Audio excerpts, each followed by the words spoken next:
¿Qué sucede cuando una joven humilde logra lo que ningún especialista pudo hacer? Comunicarse con el hijo mudo de un millonario. Esta es la historia de Sofía y Damián. Ella, una simple empleada de limpieza que trabaja en la mansión más grande de la ciudad. Él, un hombre poderoso y frío que haría cualquier cosa por proteger a su hijo de 6 años, un niño que no ha pronunciado una sola palabra desde el día que su madre desapareció misteriosamente. Pero cuando Sofía descubre un don inesperado para conectar con el pequeño Mateo, las paredes de silencio comienzan a derrumbarse, y con ellas secretos enterrados que podrían destruir vidas, fortunas y revelar una verdad tan oscura que algunos matarían por ocultarla. En esta historia descubrirás cómo el amor más puro puede nacer en medio del engaño, cómo los niños ven verdades que los adultos prefieren ignorar y cómo una mujer sin nada que perder se convertirá en la única capaz de salvar a un niño y tal vez de redimir a un hombre perdido en su propia culpa. Quédate hasta el final porque lo que ella descubre lo cambiará todo. ¿Listo para una historia que te pondrá la piel de gallina? Dale like, suscríbete y déjame en los comentarios. ¿Crees que los niños pueden percibir cosas que los adultos no ven? ¡Comenzamos ahora! En la casa Villagrán, el silencio no era ausencia de ruido, era presencia. Un cuerpo invisible que se movía por los pasillos, respirando entre los muros de mármol y los retratos familiares que parecían observar sin ver. Allí cada sonido se convertía en una falta, una grieta en la perfección cuidadosamente construida por su dueño, Alejandro Villagrán, uno de los hombres más poderosos del país. Y en ese mismo silencio fue donde Clara Méndez aprendió que las palabras pueden herir menos que las miradas. Había llegado una mañana de junio, con un bolso pequeño y la esperanza doblada dentro de una carta de recomendación. Su tía, que trabajaba en la lavandería de un hospital, le había conseguido ese empleo casi como un milagro. «Solo limpia y no hables mucho», le dijo aquella mujer cansada, entregándole el uniforme beige. En esa casa no les gusta escuchar otras voces. Clara no preguntó. Desde que su madre murió había aprendido que el trabajo no se discute, se agradece, y aunque nunca había puesto un pie en un lugar tan grande, tan limpio, tan ajeno, pensó que bastaría conseguir las reglas. Lo que no sabía era que en esa mansión las reglas eran paredes. Desde el primer día notó que había algo extraño. El personal se movía en silencio, casi con miedo. Las cocineras hablaban solo entre sí, en murmullos. Los jardineros evitaban la mirada del patrón. Y había zonas prohibidas, lugares donde la luz apenas entraba, donde el polvo no se atrevía a posarse. La señora de llaves, una mujer delgada de cabello gris, le explicó con voz baja: «No subas al tercer piso, niña, y si escuchas algo, no escuchaste nada». Clara asintió, aunque en su interior una chispa de curiosidad encendió su primer pecado. Desde niña tenía esa costumbre de mirar donde no debía, de buscar sentido en lo que los demás evitaban. Tal vez por eso, la casa empezó a revelarse ante ella como un libro con páginas selladas. Su rutina era simple: limpiar los pasillos principales, pulir los candelabros, cambiar las flores del recibidor y revisar que el piano del salón siempre estuviera impecable. Nadie lo tocaba, pero debía lucir brillante. Una ironía perfecta: mantener limpio un instrumento que no emitía música. Un día, mientras pasaba el trapo por las teclas, escuchó un leve roce detrás de ella. Se giró. En la puerta estaba un niño, pequeño, de unos 9 años, con cabello castaño y una mirada profunda que parecía de otro tiempo. «Hola», dijo Clara con suavidad. «¿Te gusta el piano?» El niño no respondió. Solo observó el instrumento, luego a ella y finalmente al suelo. Sus manos se movieron con torpeza, como queriendo decir algo que su voz no alcanzaba. Clara frunció el ceño, sin entender. Entonces el niño hizo un gesto más claro. Apuntó al piano y luego a su garganta. Ella comprendió. «¿No hablas?», preguntó despacio. El niño negó con la cabeza y después, para sorpresa de Clara, sonrió. Una sonrisa mínima, casi temerosa, la primera que veía en esa casa, Desde ese momento comenzó a verlo con frecuencia. Aparecía siempre a la misma hora, cuando ella limpiaba el salón principal. Se sentaba en una silla, observando en silencio mientras ella barría o sacudía los muebles. A veces traía un cuaderno. Dibujaba cosas sin sentido aparente, figuras geométricas, casas, árboles, rostros. Uno en particular se repetía en muchas páginas, el de una mujer. Tenía los ojos cerrados, como si durmiera o no quisiera ver. Clara preguntó un día, señalando el dibujo. ¿Tu mamá? El niño asintió. Entonces ella supo que ese debía ser Tomás, el hijo del señor Villagrán. El niño mudo del que todos hablaban, el que vivía en su propio mundo. La señora de llaves le había advertido: «No te acerques demasiado, el patrón no quiere que nadie lo moleste». Pero Clara no podía evitarlo. Había algo en Tomás que la conmovía profundamente. Su silencio no era vacío, era un lenguaje que pedía ser escuchado. Así que empezó a aprenderlo. Por las noches, en su pequeño cuarto de servicio, veía videos en su celular.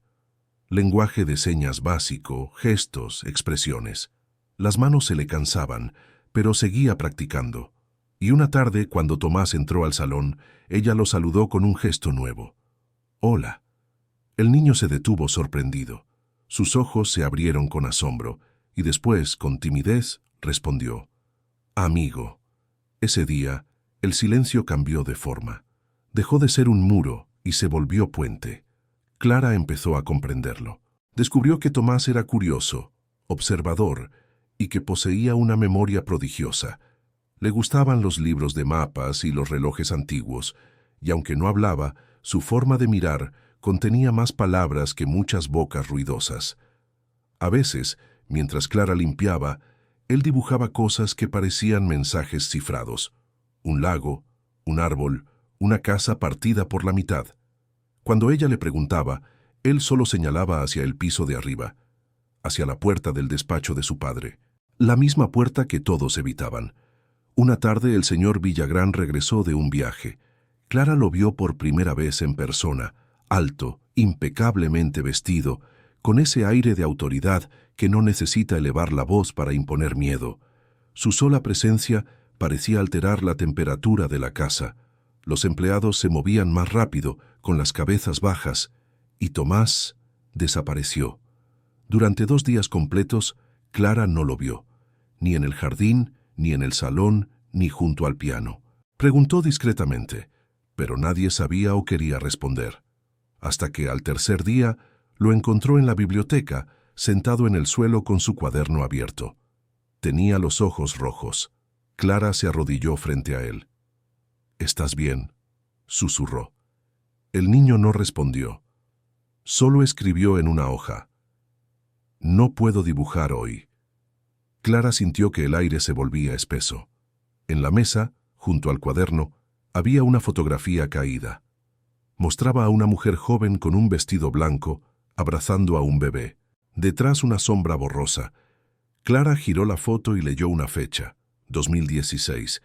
Ese año, según los rumores, la señora Emilia, la esposa del señor Villagrán, había sufrido un accidente doméstico y nunca volvió a ser la misma. Tomás la miró con una súplica muda. Sus dedos se movieron lentamente. «No le digas a papá». Ella asintió, aunque no entendía por qué. Solo sabía que aquel niño cargaba algo que lo estaba rompiendo por dentro. Esa noche, Clara soñó con la fotografía, con la mujer del vestido blanco que parecía gritar sin sonido, mientras el agua subía alrededor de ella. Despertó empapada en sudor, y supo que ese silencio, el que llenaba la casa, tenía un origen. Los días siguientes fueron extraños. El señor Villagrán comenzó a notarla. Demasiado.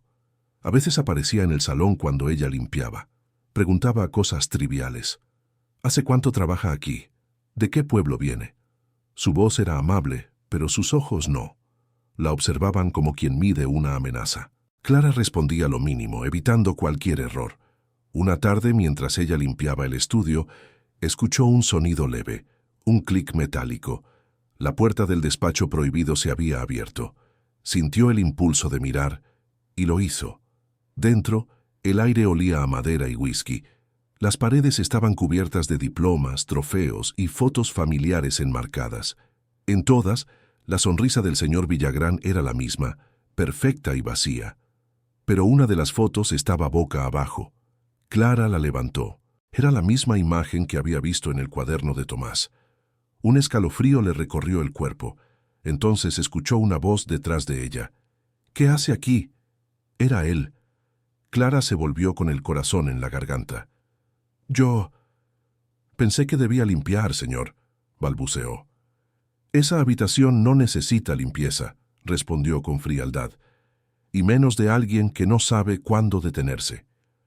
Durante un instante, sus miradas se cruzaron. La de él, de acero. La de ella, temblorosa pero firme. Villagrán se acercó despacio, demasiado cerca. «Aquí las cosas se hacen a mi manera», dijo con voz baja. «¿Entendido?» «Sí, señor», susurró Clara. Él se alejó, y cuando la puerta se cerró, el aire pareció liberarse. Aquella noche, Clara escribió en una hoja algo que no se atrevía a decir en voz alta.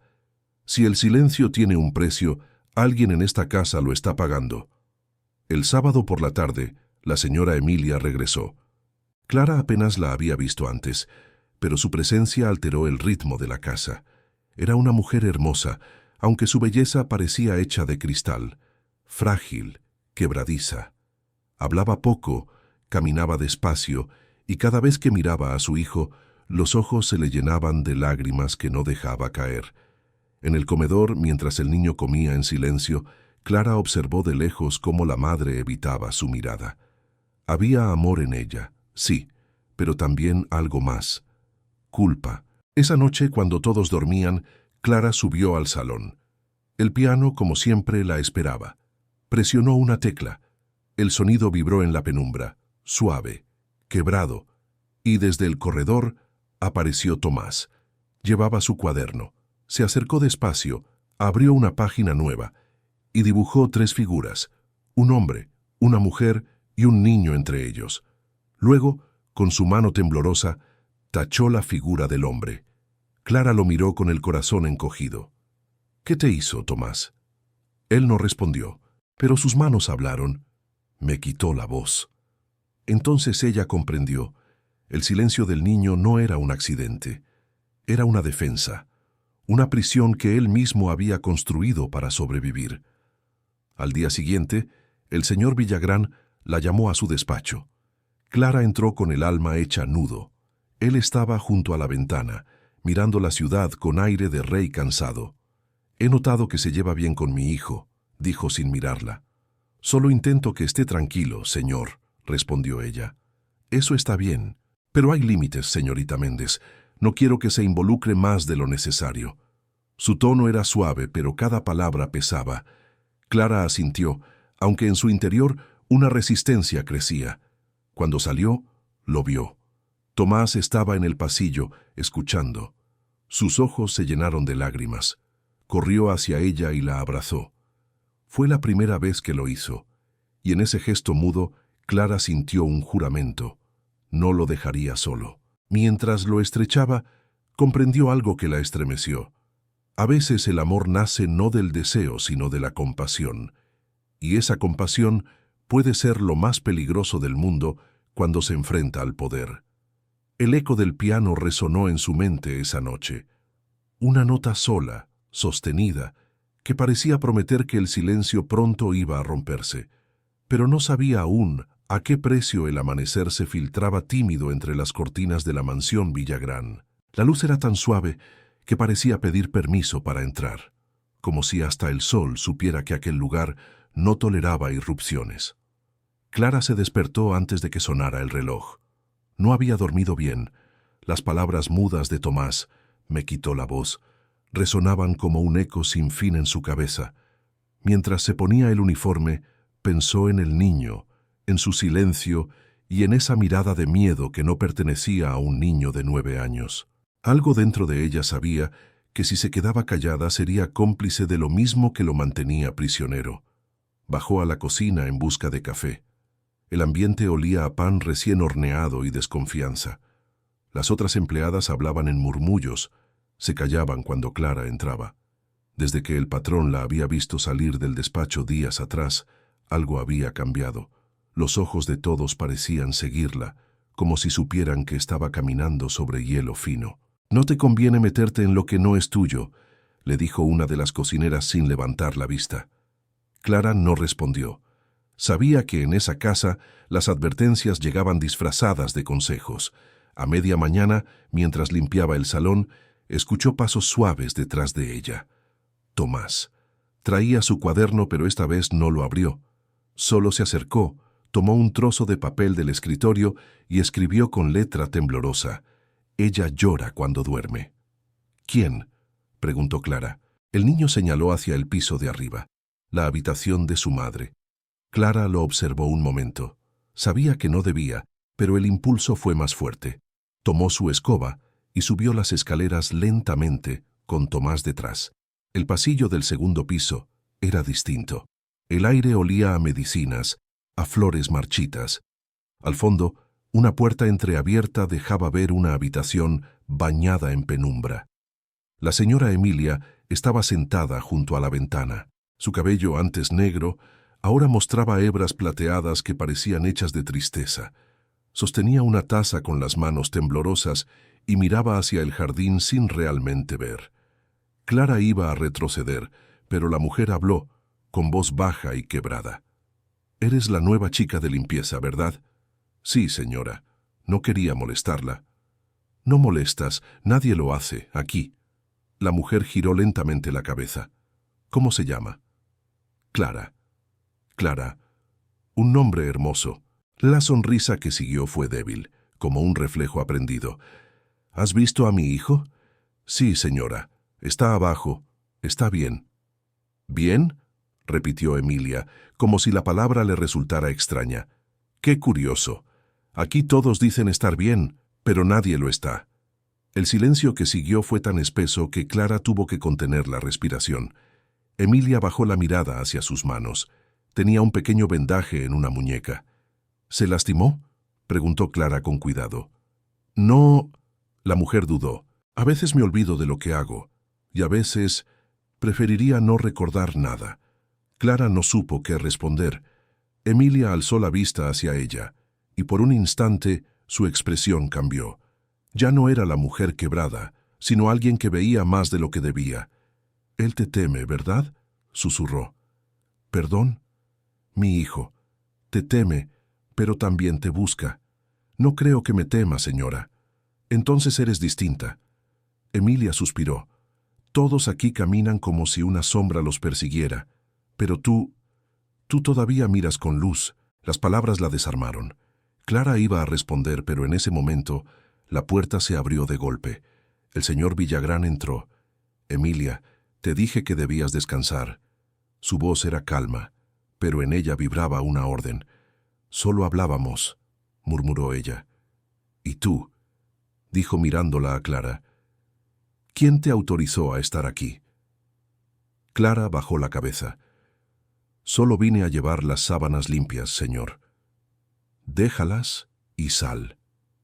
La forma en que lo dijo no admitía réplica. Clara dejó el juego de sábanas sobre la cama y salió, sintiendo la mirada de él quemarle la espalda. Cuando la puerta se cerró, escuchó algo que le heló la sangre, un sollozo contenido, seguido del sonido de algo rompiéndose. No volvió a subir ese día, pero dentro de ella algo se fracturó. Esa noche, mientras revisaba su celular en el pequeño cuarto de servicio, Clara escribió en el buscador: «Mutismo infantil, trauma familiar». Los resultados la golpearon como una ola: abuso emocional, exposición a violencia doméstica, miedo prolongado. Cada palabra parecía escrita para Tomás. La rabia y la impotencia se mezclaron dentro de ella. No podía denunciar sin pruebas, pero tampoco podía seguir mirando a otro lado. Así que decidió observar, anotar, esperar el momento justo. Durante los días siguientes, comenzó a notar cosas que antes pasaban desapercibidas. Las puertas que se cerraban de golpe, los silencios que se prolongaban demasiado, las miradas de los empleados que parecían saberlo todo y callarlo. Una noche, escuchó gritos apagados provenientes del despacho. No pudo distinguir las palabras, pero reconoció la voz del patrón. Y luego, un golpe seco. A la mañana siguiente, la señora Emilia apareció con un moretón oculto bajo la manga, y Tomás no bajó a desayunar. El jueves, mientras limpiaba la biblioteca, Clara vio un sobre tirado detrás del escritorio. No tenía nombre. Lo abrió con cuidado. Dentro había una copia de un informe psicológico con el sello de una clínica privada. El menor presenta signos de estrés postraumático. Recomendamos terapia y separación temporal del entorno paterno. La firma era del doctor Ramiro Ledesma. Clara guardó el documento en su bolsillo, temblando. Era una prueba, aunque no sabía aún para qué. Esa tarde Tomás volvió a aparecer. Tenía ojeras como si no hubiera dormido. Se sentó junto al piano y con movimientos lentos escribió una palabra en su cuaderno. Escapar. ¿A dónde?, preguntó ella, arrodillándose frente a él. El niño señaló el dibujo de un lago que había hecho días atrás. El mismo lago que aparecía en varias páginas. Allí me habla mamá, escribió. Clara no entendió al principio. Pensó que era un juego, pero cuando vio la seriedad en los ojos del niño, sintió un escalofrío. ¿Tu mamá va allí?, preguntó. Tomás asintió. De noche. Esa noche no pudo resistir. Esperó a que todos durmieran y siguió el camino que el niño había descrito. Cruzó el jardín, bajó por el sendero de piedra y llegó a un pequeño lago artificial en medio de los rosales. El agua estaba quieta, reflejando el cielo como un espejo roto. Allí, sobre la orilla, había flores frescas y algo más, una bufanda blanca, delicada, manchada de tierra. Clara la levantó, reconociendo el perfume tenue de la señora Emilia, y junto a ella una pequeña figura de porcelana partida por la mitad, un ángel sin alas. Sintió un nudo en el estómago. No sabía qué significaba, pero comprendía que estaba ante algo que no debía existir allí. De pronto, una voz retumbó detrás de ella. ¿Qué haces aquí? El señor Villagrán. Su silueta se recortaba contra la oscuridad, enorme, amenazante. Yo estaba recogiendo basura, señor. Vi algo en el suelo, improvisó. Él se acercó lentamente. Su respiración olía a alcohol. ¿Crees que no sé lo que intentas?, dijo con una calma siniestra. Desde que llegaste todo cambió. Mi hijo te obedece más que a mí. Mi esposa te mira como si fueras un espejo limpio. Solo cumplo con mi trabajo, señor. Villagrán la tomó del brazo con fuerza. Aquí, tu trabajo es callar. Clara sintió el dolor, pero no gritó. Sabía que los gritos eran inútiles en una casa que no escuchaba. Él la soltó bruscamente y se alejó, desapareciendo entre las sombras del jardín. Clara cayó de rodillas, temblando. El agua del lago seguía inmóvil, como si nada hubiera pasado. Pero en su reflejo creyó ver por un segundo el rostro de una mujer bajo la superficie. Los ojos cerrados, el cabello flotando, y entonces lo comprendió. La señora Emilia no iba allí. Había ocurrido algo allí. Los días siguientes fueron una tormenta silenciosa. Villagrán la vigilaba, pero también la evitaba. Clara comenzó a planear su salida, pero no podía marcharse sin Tomás. Sabía que, si lo dejaba atrás, algo terrible sucedería. Decidió buscar al doctor Ledesma. Usó el nombre del informe y lo rastreó desde un cibercafé en el centro. El hombre atendía en una clínica discreta. Pidió una cita fingiendo ser familiar de un paciente. Cuando por fin lo tuvo frente a ella, un hombre de barba gris y mirada cansada, no supo por dónde empezar. Doctor, necesito saber la verdad sobre un niño llamado Tomás Villagrán. El hombre se tensó. No debería hablar de eso. Hay confidencialidad médica. Por favor, insistió Clara. Ese niño está en peligro. Su padre... La voz se le quebró. No sé qué le ha hecho, pero está destruyéndolo. El médico la observó largo rato, como si pesara las consecuencias. Finalmente suspiró. Lo que sé es limitado, dijo. Pero sí, atendí al niño hace unos años. Lo trajeron después de un episodio traumático. No hablaba, ni comía. tenía pesadillas y cada vez que oía la voz del padre, se escondía. «¿Qué pasó esa noche?», preguntó Clara. «No lo sé con certeza. La madre fue ingresada poco después en una clínica privada. El informe que yo hice recomendaba alejar al niño del entorno. Pero alguien lo hizo desaparecer del registro. El caso se cerró». «¿Quién?». El médico la miró con lástima. «¿Quién cree que tiene poder suficiente para borrar un expediente completo?». Clara se levantó, con la garganta seca.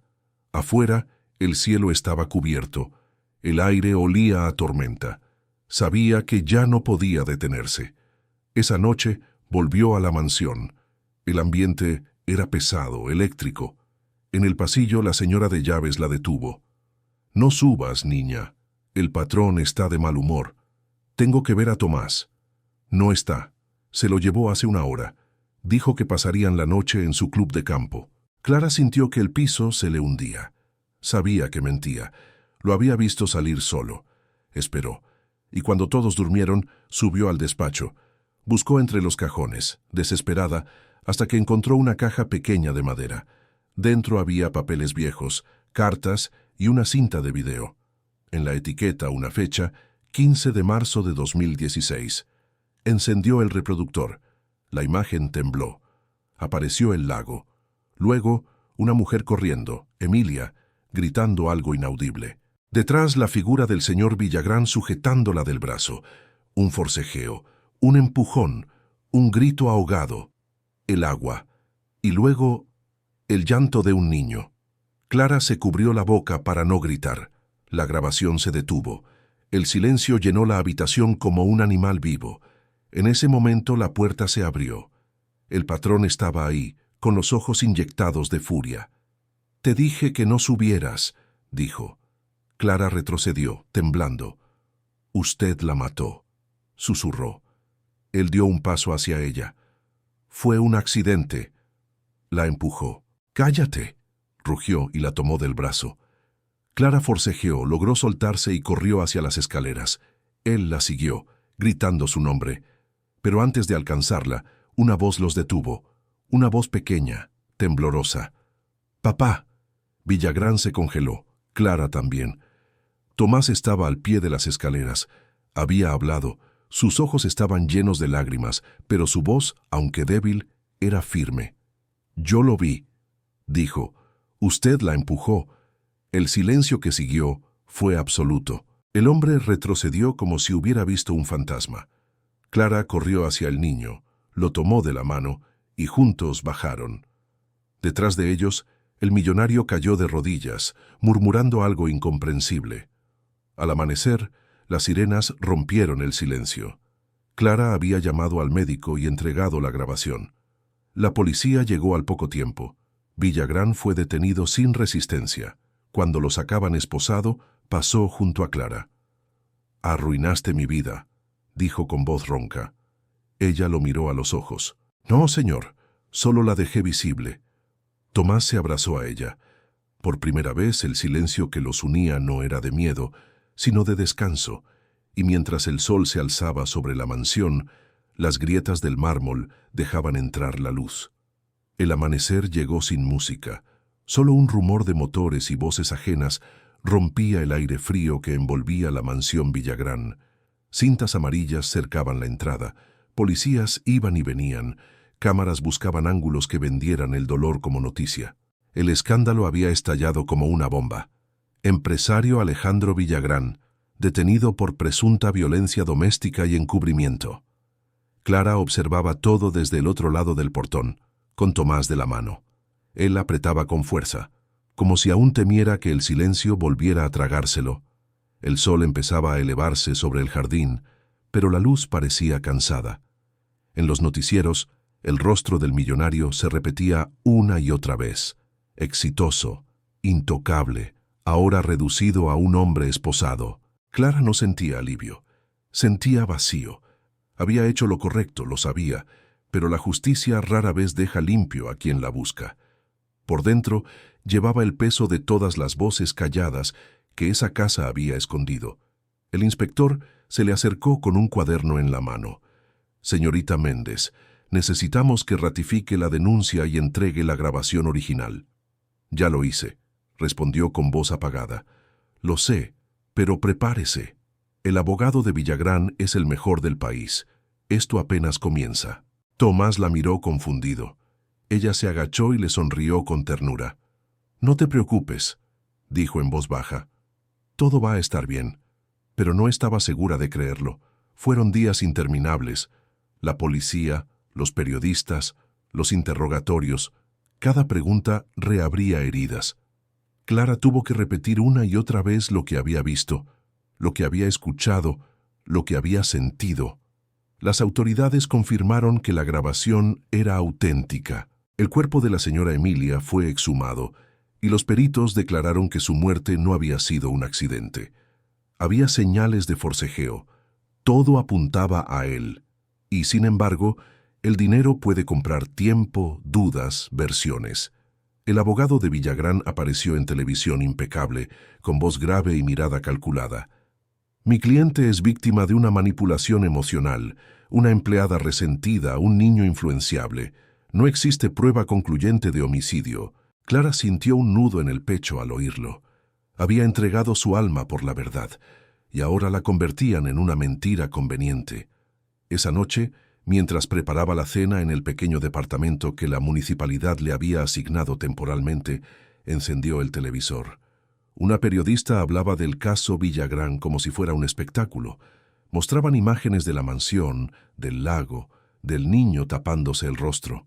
La empleada doméstica podría enfrentar cargos por difamación si se comprueba que el video fue manipulado. Clara apagó el televisor. El silencio volvió, pesado, espeso. Solo el reloj de la cocina marcaba el tiempo, obstinado, como si se negara a detenerse. Tomás dormía en el cuarto contiguo. Lo habían puesto bajo su custodia temporal mientras el tribunal decidía su situación. A veces hablaba dormido, murmurando palabras sueltas. «Mamá, agua, no grites». Clara lo cubría con la manta y se quedaba junto a él hasta que el temblor en su voz se apagaba. Una noche, el niño despertó sobresaltado. «Clara», susurró. «Estoy aquí, mi amor». «¿Él volverá?» Ella guardó silencio. No sabía qué responder. Lo abrazó con fuerza y prometió en su interior que, si el infierno volvía por ese niño, tendría que pasar sobre ella primero. Los días siguientes fueron un desfile de rostros desconocidos: psicólogos, trabajadores sociales, periodistas. Cada uno tenía su versión del bien. Todos querían hablar. Pocos querían escuchar. Pero hubo uno que sí lo hizo: el doctor Ramiro Ledesma, el mismo que años atrás había tratado al niño. «Necesitamos que ambos vengan a la clínica», le dijo por teléfono. «Quiero evaluar a Tomás». «¿Le hará bien?», preguntó Clara con cautela. «Le hará bien no cargar solo con el peso del silencio». En la consulta, el doctor se agachó frente a Tomás. «Hola, campeón. ¿Cómo te sientes hoy?». El niño lo observó en silencio. Luego miró a Clara. Ella le sonrió alentándolo. «Puedes decirlo, hijo. Ya no hay peligro». Tomás tragó saliva. Su voz, aunque débil, salió clara. «Cansado». El médico asintió con ternura. «Eso está bien. Estar cansado es señal de que ya luchaste mucho». Clara sintió lágrimas en los ojos. Verlo hablar, aunque fuera poco, era como presenciar un milagro. Ledesma tomó nota en su cuaderno. «El trauma de Tomás no desaparecerá pronto, pero su recuperación depende también de ti, Clara». «¿De mí?». «Eres su referencia segura, tu presencia le dio voz, y eso no es algo que la ciencia explique fácilmente». Clara bajó la mirada. No se consideraba heroína. Solo había hecho lo que el corazón le exigía. Pero a veces lo correcto deja cicatrices. 2 semanas después, la fiscalía la citó para ampliar su declaración. El caso estaba tomando un rumbo incierto. El abogado de Villagrán había presentado una solicitud de nulidad. Alegaba que el video era una manipulación casera. Decían que la imagen estaba editada, que los sonidos no correspondían al mismo día. Un intento desesperado, pero legalmente posible. Clara pasó la noche entera sin dormir. Sabía que su palabra valía poco contra el poder. Cuando amaneció, se miró en el espejo. Tenía ojeras, el cabello desordenado, los ojos cansados, pero también vio algo nuevo: determinación. En la audiencia, el juez pidió silencio. La defensa presentó sus argumentos, prolijos, pulidos, envueltos en tecnicismos. Cuando llegó su turno, Clara se levantó.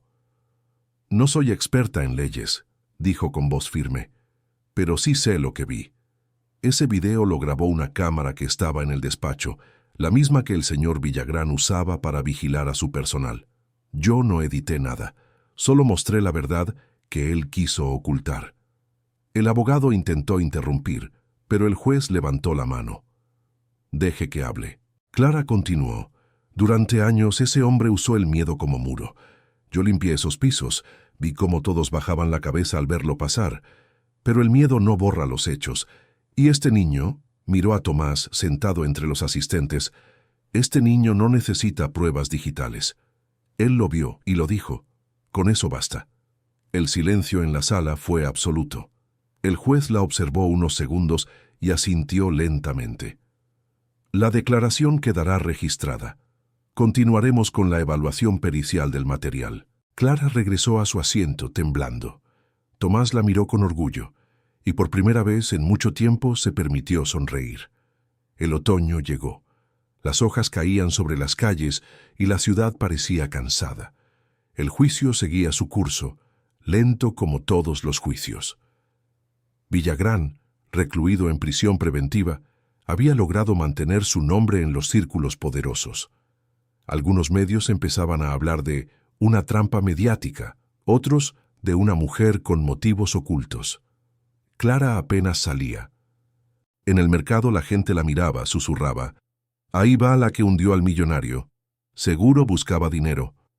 Ella seguía su camino sin mirar atrás. Sabía que la verdad es un espejo roto. Quien la sostiene siempre sangra un poco. Tomás iba al colegio con un programa especial. Aprendía rápido. Hablaba poco, pero cuando lo hacía, sus palabras tenían un peso antiguo, como si cada sílaba hubiera esperado años para existir. Una tarde, mientras hacían la tarea, le preguntó: «¿Qué vas a hacer cuando crezcas?». El niño pensó un momento. «Médico», respondió. «¿Por qué?». «Para curar lo que no se ve». Clara lo abrazó con ternura. En ese instante, sintió que todo el dolor valía la pena. Un día recibió una carta sin remitente. Dentro, una hoja con una sola frase: «Alguien pagará por lo que hiciste». El miedo regresó como un relámpago.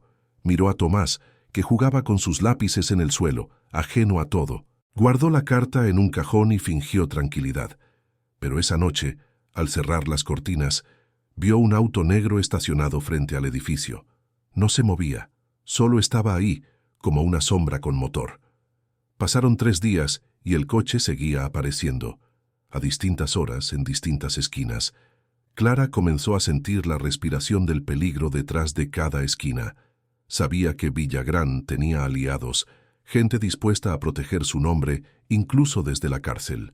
Llamó al inspector que llevaba el caso. «Me están siguiendo». «¿Tiene pruebas?». «Un coche negro, matrícula 97 BGJ». El hombre suspiró. «Lo revisaremos. Pero tenga cuidado, señorita Méndez. No todos quieren que esto se resuelva». Esa noche, durmió con un cuchillo de cocina bajo la almohada.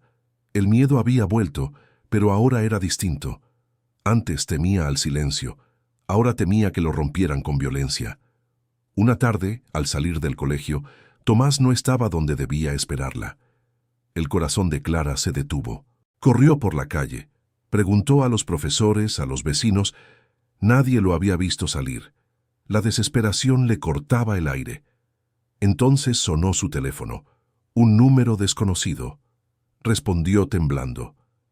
«Si quieres volver a ver al niño», dijo una voz masculina, «ven sola al lago y no llames a la policía». El teléfono se cortó. El mundo se volvió un ruido blanco. Corrió sin pensar. El lago, el mismo lago, el lugar donde todo había comenzado. La tarde caía, el cielo se teñía de gris. Cuando llegó, el agua reflejaba la última luz del sol, y allí, en la orilla, estaba Tomás, solo, con los ojos llenos de miedo. «Tomás», gritó corriendo hacia él. El niño corrió a su encuentro. Detrás, una sombra emergió del bosque. Un hombre alto, con gorra y guantes. «Aléjate», dijo con voz firme. «¿Quién eres?», preguntó Clara. «Mensaje del señor Villagrán. Está preso. Pero no solo». El hombre sonrió. «Hay quienes aún le deben favores». Intentó acercarse, pero Clara lo enfrentó con el cuerpo. El hombre levantó una mano. «No te hagas daño, chica. Entrega al niño. Tendrás que matarme primero». El sonido de una sirena cortó el aire. Alguien había seguido el GPS del teléfono. El hombre corrió hacia el bosque. Los agentes aparecieron segundos después. Tomás se abrazó a ella, temblando. «Ya pasó, mi vida, ya pasó». El inspector bajó del coche. «Lo sabíamos», dijo. «Intervenimos el teléfono por seguridad. El niño está a salvo». Clara apenas podía mantenerse en pie. El miedo acumulado durante meses estalló en un llanto silencioso. El agua del lago reflejaba las luces azules de las patrullas, como si la historia se repitiera, pero con otro final. Semanas después, el juicio concluyó. El tribunal declaró a Alejandro Villagrán culpable de homicidio culposo y encubrimiento agravado. 20 años de prisión. La prensa lo llamó el imperio del silencio caído. Los empleados de la mansión testificaron y las paredes finalmente hablaron a través de ellos. Cuando Clara salió del tribunal, la ciudad la recibió con un viento tibio. Tomás la esperaba afuera, sosteniendo un pequeño ramo de margaritas. «Para ti», dijo. «¿Por qué?» «Porque ya no tengo miedo».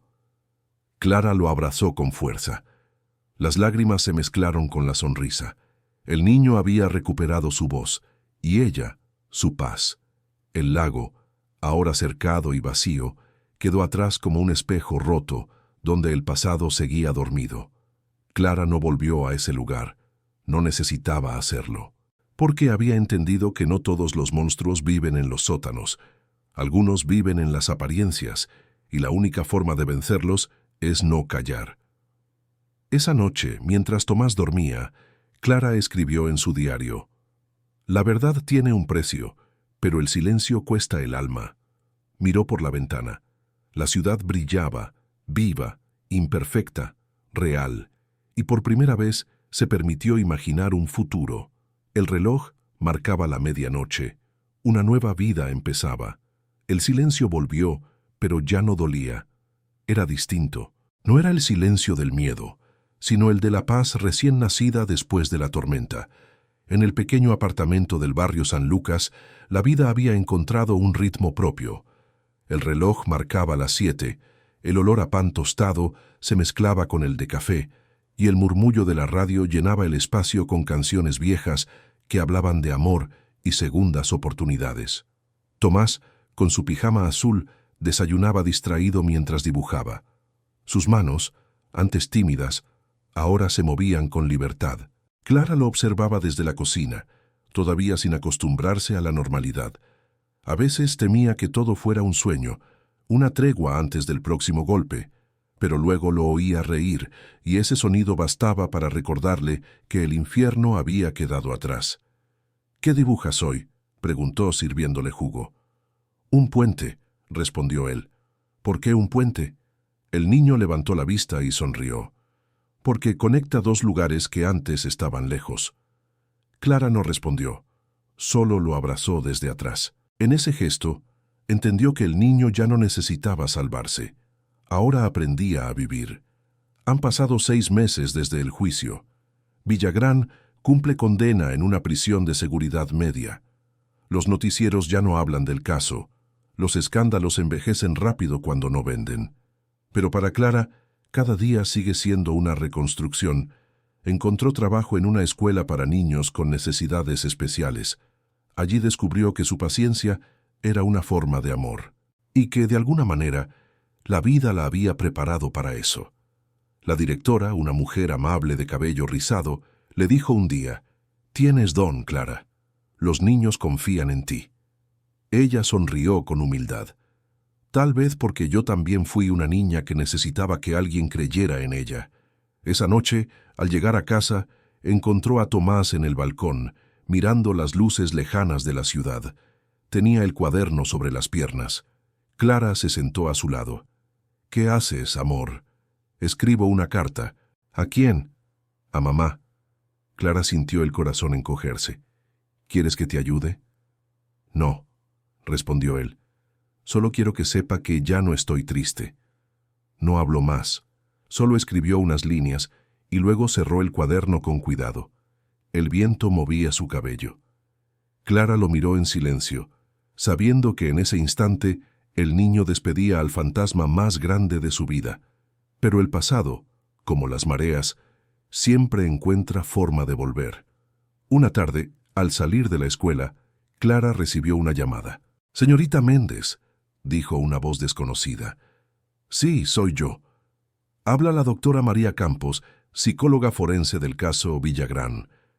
Necesito verla. Es importante». Clara sintió un leve temblor en las manos. ¿Ocurrió algo con el señor Villagrán? No directamente, pero hay información nueva. Podría venir mañana a mi oficina. Aceptó, aunque una parte de ella quiso decir que no. Esa noche apenas pudo dormir. Soñó con el lago, con la mansión, con voces que llamaban desde el agua. A la mañana siguiente la doctora la recibió en un despacho pequeño, lleno de libros. «Gracias por venir», dijo con tono amable.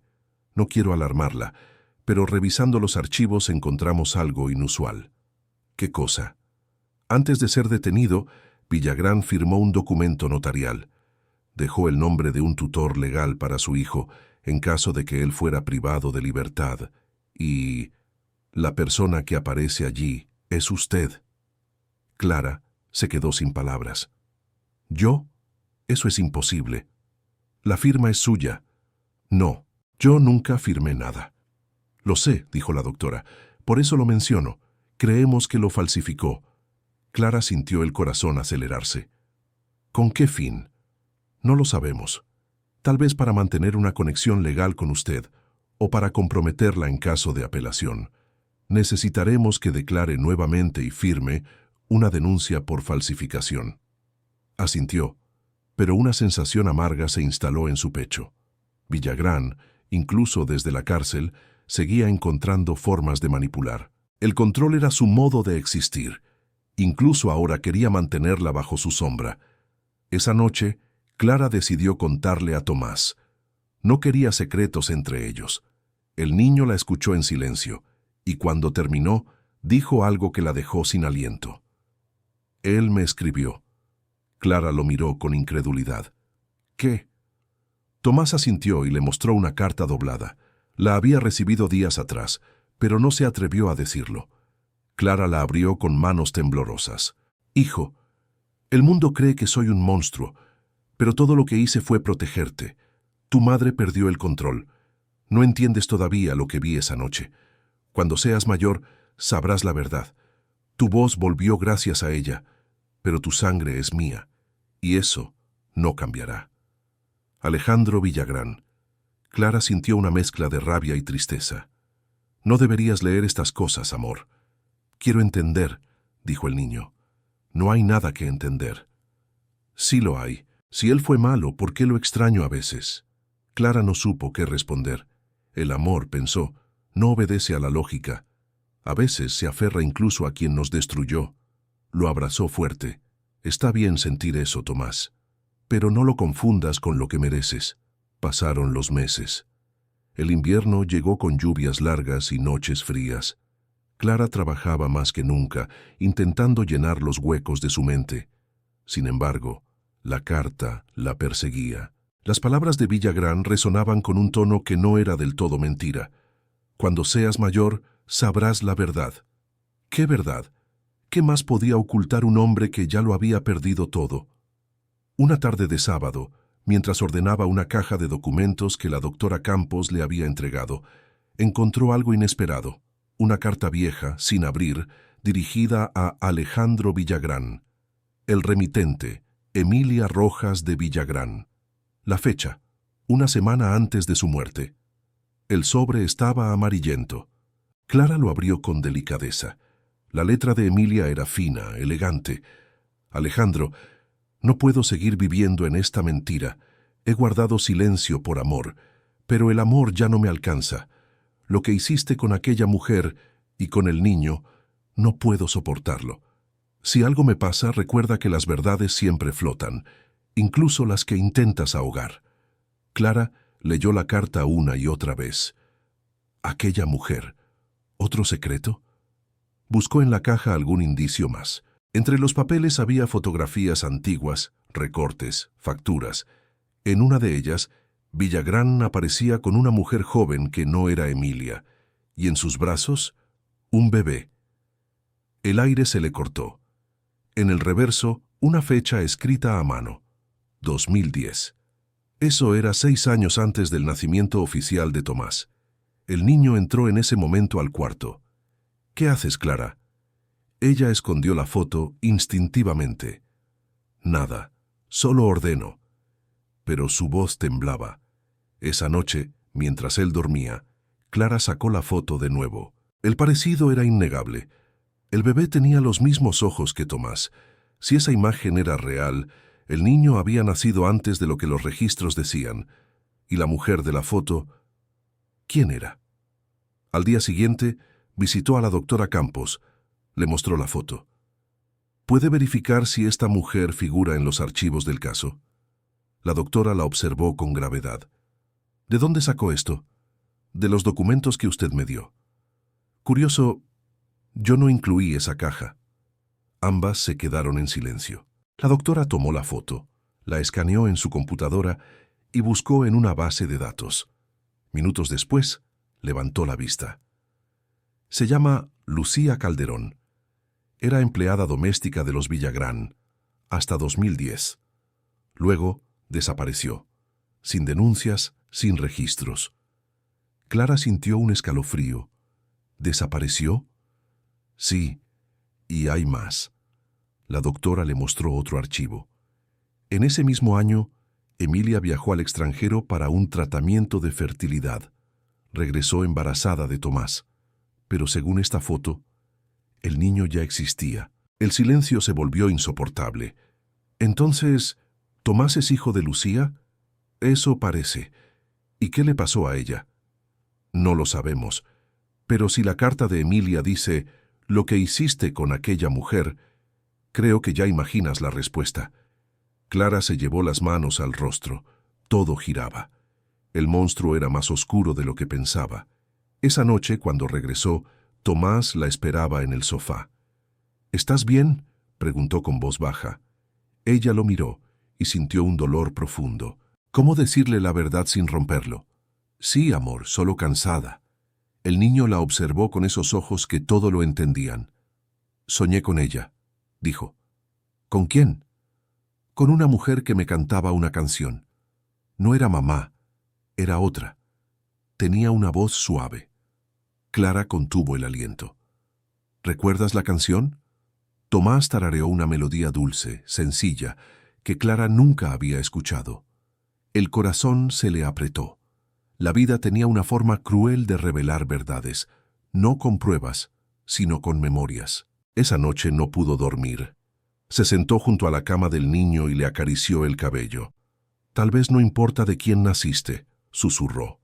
Importa a quién eliges para amar, y yo te elijo, siempre. Pasaron los días. Clara decidió no contar nada más a las autoridades, al menos por ahora. La verdad completa podría destruir al niño. Y ya había sufrido demasiado, pero algo dentro de ella sabía que el pasado no se deja enterrar tan fácil. Un día recibió una carta certificada. Era del abogado de Villagrán. El contenido era breve. Mi cliente desea verla. Considera que merece explicaciones. La invitaban a una visita en la cárcel. Clara dudó, pero la curiosidad, ese fuego que siempre la guiaba, pudo más. La prisión era un edificio gris, rodeado de silencio y eco metálico. Un guardia la condujo hasta una sala con un vidrio divisor. Villagrán la esperaba al otro lado. Su cabello estaba más corto, su rostro envejecido, pero sus ojos seguían siendo los mismos, fríos, calculadores. No esperaba que vinieras, dijo con una media sonrisa. No vine por ti, respondió ella. Vine por las respuestas. Entonces, siéntate, te las daré. Durante unos segundos se miraron, en guerra muda. ¿Dónde está Lucía Calderón?, preguntó Clara. Villagrán la observó sin parpadear. Muerta. El corazón de Clara se contrajo. ¿La mató? No con mis manos, pero sí con mi silencio. Emilia descubrió que el niño no era suyo. Intentó marcharse con él. Yo la detuve. Y tú ya sabes lo demás. Clara sintió náusea. Eres un monstruo. No, solo hice lo que todos hacen, proteger mi nombre. Destruiste vidas. Tú también, al exponerme. Me quitaste todo. Pero no podrás quitarme una cosa, la sangre. Ese niño es mío, y algún día lo sabrá. Clara se levantó, temblando. No, ese niño no te pertenece, no por la sangre, sino por el alma. Y tú ya no tienes una. Salió de la sala sin mirar atrás. El guardia la condujo al exterior. El aire frío le golpeó el rostro como un despertar. Por primera vez entendió que algunas verdades no redimen, solo liberan. Esa noche, mientras Tomás dormía, Clara quemó la carta del padre en el fregadero. Las llamas devoraron las palabras lentamente. En el aire quedó el olor a papel y cierre. Se acercó a la ventana. Afuera la ciudad respiraba. En el cielo una estrella brillaba débil pero constante. Clara cerró los ojos y murmuró: «El silencio ya no me asusta, porque ahora sé lo que es escuchar». El invierno comenzó a retirarse como un animal cansado. Las calles amanecían húmedas, los árboles mostraban las primeras hojas nuevas, y la ciudad, por fin, respiraba sin miedo. En el pequeño apartamento de Clara y Tomás, el calendario marcaba un año desde aquel día en el que el mundo se derrumbó y renació al mismo tiempo. Un año desde la verdad, un año desde el primer grito que rompió el silencio. Clara se levantó temprano. La luz entraba por la ventana con esa delicadeza que solo tienen las mañanas después del dolor. Puso café, preparó el desayuno y observó a Tomás mientras dormía. Su rostro ya no tenía sombras. El miedo había sido reemplazado por algo más fuerte, la calma de quien ha sobrevivido. Era increíble pensar que aquel niño mudo, roto por dentro, ahora podía hablar, reír, soñar y, sobre todo, perdonar. A veces, en los fines de semana, iban juntos al parque. Tomás jugaba con otros niños, gritaba, se ensuciaba, vivía, y cada vez que lo veía correr, Clara sentía que todo el sufrimiento había valido la pena, porque había logrado algo que ni la justicia ni las leyes podían: devolverle la infancia. Un sábado por la tarde, mientras ordenaban la casa, Tomás encontró una caja vieja entre las cosas de Clara. «¿Puedo abrirla?», preguntó. «Claro, si quieres». Dentro había fotografías, recortes de periódicos y una libreta con las notas del juicio. Tomás las miró en silencio, reconociendo su propio pasado en cada imagen. «¿Por qué guardas todo esto?», preguntó. «Porque me recuerda quiénes fuimos y lo que superamos». «¿Y no te duele?». Clara lo pensó un instante. «Sí, pero también me da fuerza, porque si olvido lo que fuimos podría dejar de entender quién soy ahora». El niño sonrió. «Yo ya no quiero olvidar», dijo. «Solo quiero que recordemos lo bonito». En la escuela donde trabajaba, Clara se había convertido en una figura querida. Los niños la seguían como si fuera un faro, y los profesores decían que tenía una paciencia milagrosa. Pero ella sabía que su verdadera enseñanza no estaba en los libros, sino en las heridas. Aprendió que enseñar es también escuchar, que sanar es acompañar, y que a veces los silencios de los demás son espejos donde uno se encuentra. Una tarde, la directora la llamó a su oficina. «Clara, el ministerio quiere incluir tu caso en un programa nacional de apoyo a víctimas. Tu testimonio puede ayudar a otras personas». Ella dudó. «No sé si quiero volver a hablar de eso». «No tienes que hablar del dolor», dijo la directora, «solo de la esperanza». Clara sonrió levemente. La esperanza, esa palabra que había aprendido a pronunciar con cuidado, como si pudiera romperse. Aceptó. El evento fue en un auditorio pequeño, pero lleno. Había periodistas, trabajadores sociales, estudiantes. Cuando le tocó subir al escenario, las manos le temblaban. Respiró hondo, buscó a Tomás entre el público y al verlo sonreír, el miedo desapareció. «Me llamo Clara Méndez», empezó. «Durante años trabajé limpiando casas, escuchando los secretos de otros sin poder decir los míos. Hasta que un día, en una mansión llena de silencio, conocí a un niño que no hablaba. No hablaba porque tenía miedo. Y yo también tenía miedo. Pero cuando nuestras miradas se encontraron, entendí que a veces basta una sola voz para romper un muro. No soy una heroína. Solo soy alguien que decidió no callar. La sala quedó en silencio. Un silencio distinto, respetuoso, vivo. Y en medio de ese silencio, un aplauso se elevó, primero tímido, luego fuerte, como un latido colectivo. Clara bajó del escenario con lágrimas, pero también con paz. Había transformado su dolor en semilla.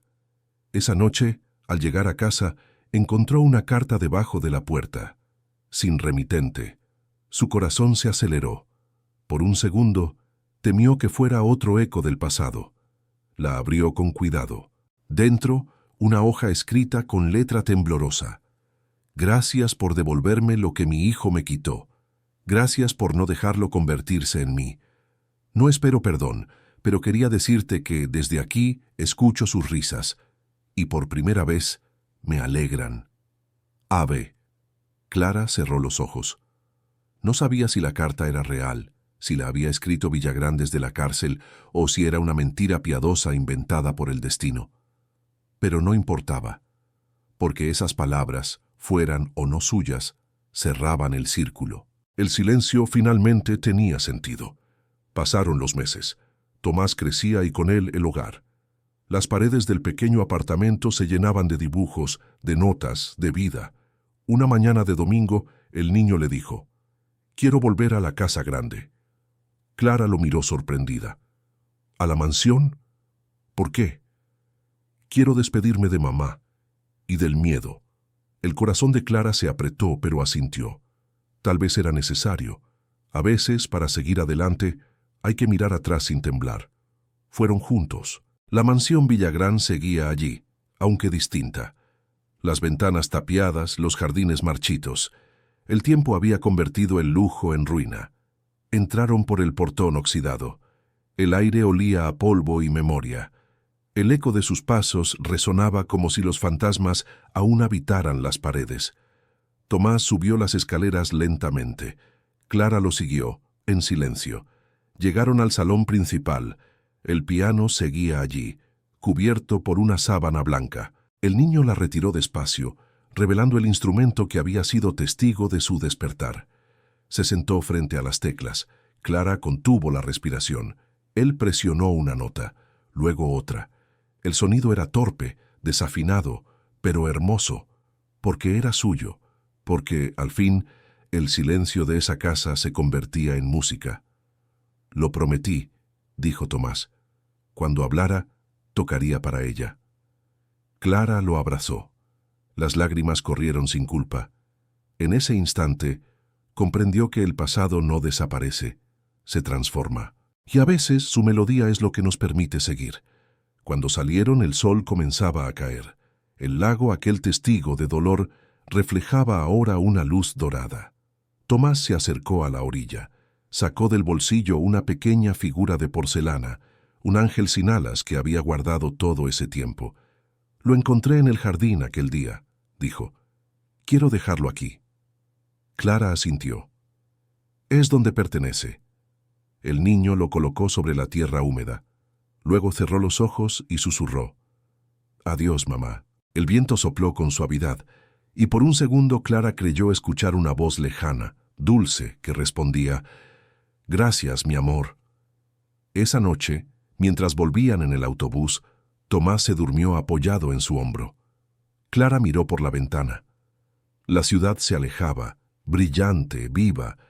Pensó en todo lo que habían vivido: el miedo, el dolor, la rabia, la esperanza. Y entendió algo que nunca antes había comprendido. El silencio no era el enemigo. Era el espacio donde la vida esperaba ser escuchada. Sacó su libreta y escribió una última frase. El alma se cura cuando se atreve a hablar, pero también cuando aprende a escuchar el silencio sin miedo. Cerró el cuaderno. Sonrió. El autobús siguió su camino entre luces y sombras. Y allí, en medio del ruido de la ciudad, Clara y Tomás, madre e hijo del destino, dejaron atrás lo que fueron, para comenzar, al fin, lo que serían.